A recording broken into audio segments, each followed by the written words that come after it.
Did you know that caffeine can be unsafe for teenagers? Let's talk about it. Peds Patrol here, and let's talk about the surgence of caffeine pouches. This is one specific brand that you can find on the internet and online and in stores as well. Now, they're marketed towards adults and it is caffeine-only product. However, teenagers through social media are finding access to it, and you can easily buy it at stores without any ID. Now, you can find caffeine in a lot of things like energy drinks, black tea, green tea, even hot chocolate has caffeine in it as well. It is a natural substance. It's found in plants. However, that being said, there are actual limits for caffeine intake in teenagers and in younger children.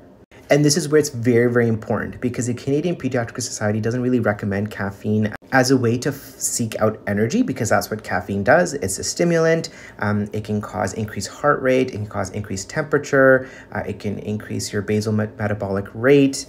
A lot of times you use it for alertness and focus and attention, especially for teenagers who may be working out or having sports activities or things like that. Sometimes even using it to get over homework and getting through a test.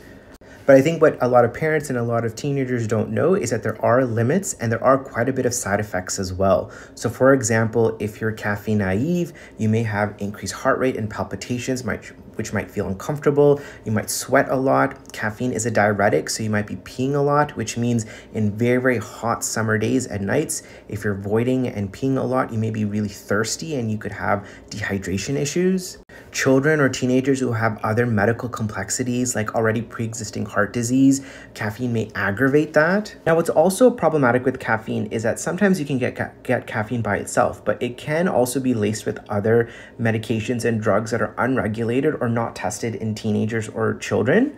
And not only that, it may propensate behavior, for example, like chain smoking, drinking, alcohol, and recreational street drugs as well.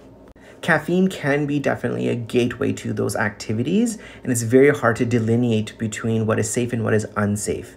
Not only that, but caffeine is a stimulant, and other drugs like alcohol and street drugs may be a depressant, and it can cause a lot of changes in the child's mental status and behavior and can lead to things like hospitalizations or severe medical consequences.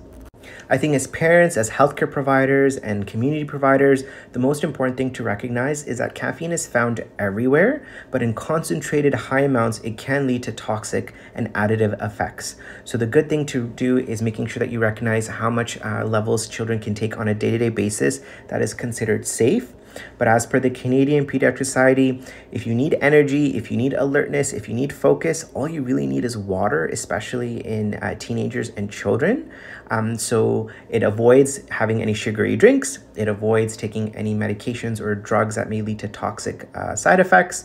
And so just stick with water, keep yourself cool, keep yourself hydrated, and have some fun while you can with it.